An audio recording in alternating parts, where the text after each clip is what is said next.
kitab Hayatus Sahabat tentang sejarah sahabat. Hasan Husain itu zuriyah Nabi lewat jalur Ali. Jadi Hasan Husain itu putrane Sayyidah Fatimah binti Rasulullah sallallahu alaihi wasallam. Kenapa saya milih naskah niki? Mergi niki pas 10 Muharram. Jadi di hari ini Sayyid Husain dibantai kalian pasukannya sinten Yazid. Makanya kalau di Syiah 10 Muharram itu ada upacara penyakitan diri karena mengenang luka derita yang diderita sinten Sayyid Husain. Dan ini yang perlu terangkan ngeten. Zaman Nabi Sugeng, Nabi sebagai tokoh Muslim, tokoh mukmin. Ini rumah tenan. Ciri utama tokoh mukmin itu iman ambek keputusannya pangeran. Termasuk Nabi untuk informasi saking langit bahwa nanti Sayyid Husain akan mati nopo dibunuh. Tapi Nabi sebagai mukmin sejati tidak ngeluh karena terbunuhnya Husain toh akan melahirkan tonggak kebenaran yang sejati. Kayak mati ini para pejuang, mati ini jenderal-jenderal pejuang sing lahirno kemerdekaan. Mati ini Sayyid Husain jadi simbol siapa saja boleh berani mati demi kebenaran. Paham ya? Nabi tapi juga sering muji Sayyid Hasan, termasuk Syabdul Qadir Jilani, Sayyid Muhammad Alawi itu Al-Hasan. Sayyid Hasan melihat kompromi itu lebih baik ketimbang prahara, ketimbang tragedi. Sehingga era Sayyid Hasan disebut Amul Ijtima, di mana Sayyid Hasan memutuskan pemerintahan diserahkan Muawiyah semua, yang penting umat Islam aman, tidak terjadi konflik, terjadi stabilitas. Sayyid Husain menentang kebijakan kakaknya. Dia yang hak harus hak, meskipun harus mati taruhannya. Sehingga dua cucu Nabi menjadi simbol kompromi demi kebaikan umat, yang jadi simbol berani mati demi kebenaran. Kamane nak urip ya demi kebenaran, nak mati ya demi apa? Kebenaran.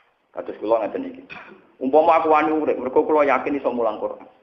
Umpama aku mati, mergo aku yakin ketemu pangeran luwih apik dibanding ketemu Mustofa, paham? Jadi urip ya perkara demi pangeran, mati ya demi apa?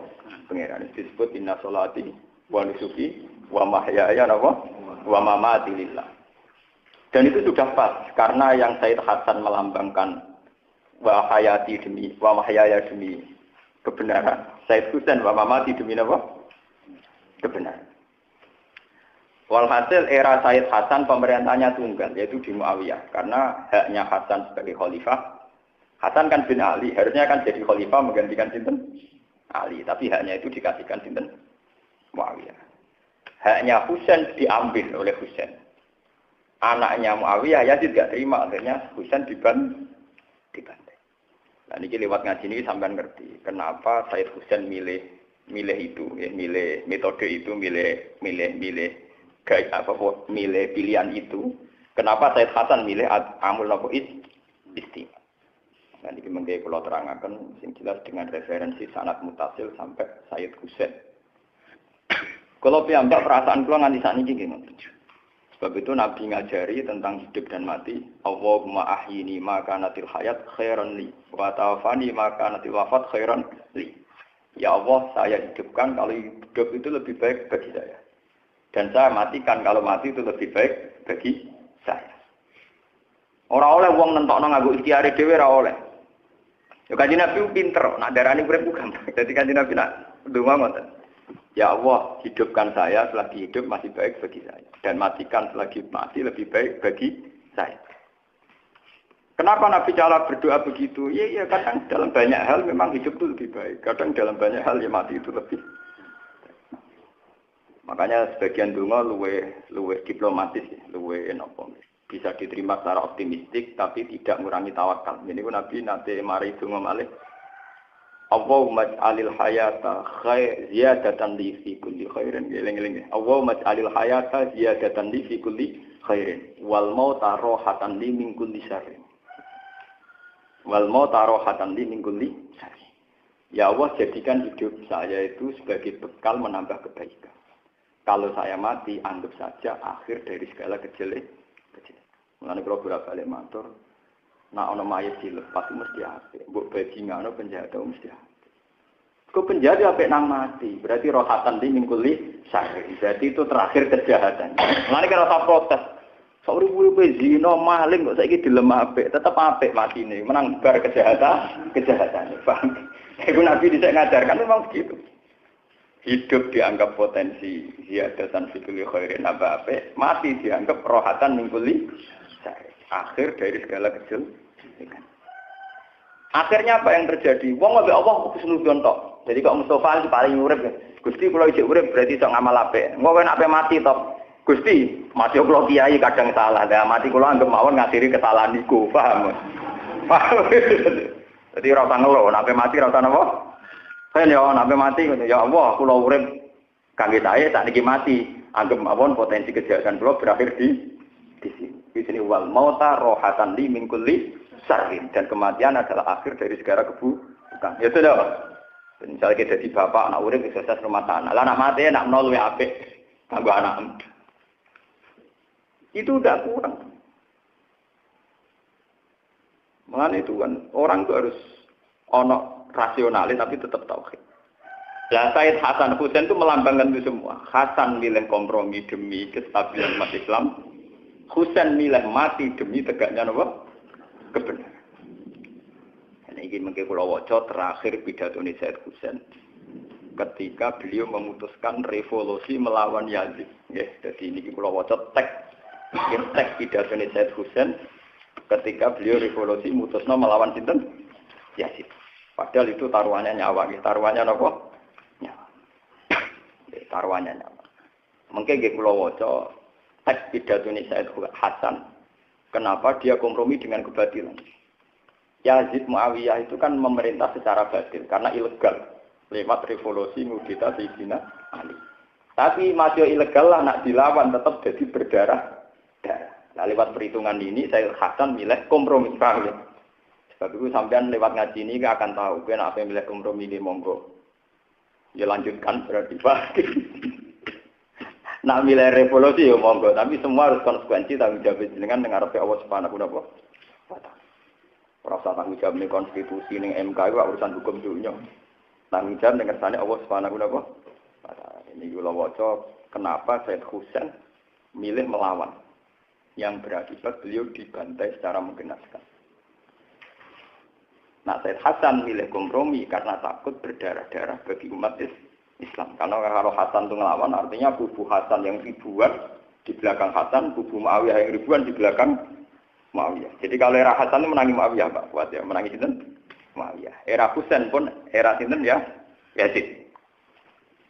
Jadi gampangannya setelah Rasulullah itu mimpin Abu Bakar. Mimpin sedelok ya berakhir tragis. Umar mimpin sukses mati ini ya tragis dibunuh. Utsman fokus menghormat Quran, akhirnya gak ngurusi pemerintahan mati ini dibunuh. Ali mati ini dibunuh. Akhirnya sausai Ali dipegang oleh Muawiyah, orang yang gak jelas dapat mandat dari siapa tapi sujud mimpin. Sebab itu kepemimpinannya Muawiyah banyak yang tidak ngakui karena mereka milih mimpin Hasan karena putrane sinten? Sayyidina sinten? Ali.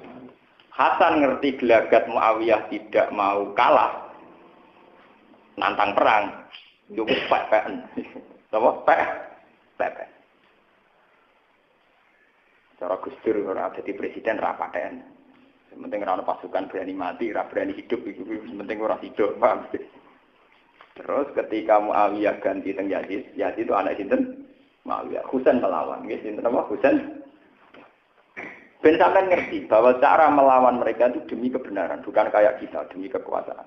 Lewat pidato ini nanti sampean ngerti betapa Hasan milih damai ya demi Allah, Husain milih mati juga demi Allah.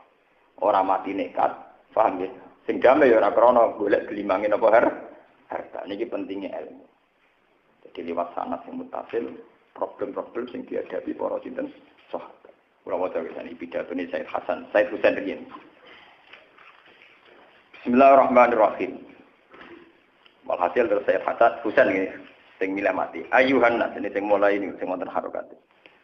Ayuhan nas inna Rasulullah sallallahu alaihi wasallam qala man ra'a sultanan jairan mustakhillan li haramillah nakitan li ahdillah mukhalifan li sunnati Rasulillah ya'malu fi ibadillah bil wal udwan falam yughayyir alaihi bi fi'lin wala qaulin kana haqqan 'ala Allah ayyudkhilahu madkhala. Man desabane wong ro ayu ngerti sapa man sultanan ing raja jairon ingkang dolim. Wong sing ngerti penguasa dolim. Mustaqilan ingkang ngalalo li haramillah maring barang sing diharamno Allah. Misale ngalalo pornografi, utawa ngalalo barang sing cara Allah haram. Nakitan ternentang li ahdillah maring perjanjiane Allah. Mestine segala potensi diri kanggo ibadah malah tinggu hal-hal sing maksiat. Mukhalifan ternyulayani li sunnati Rasulillah maring sunnah Kanjeng Nabi. Wes ngono ya amanu nglakoni sapa sultan fi ibadillah bil ismi lan dosa wal udwan lan ngoyo.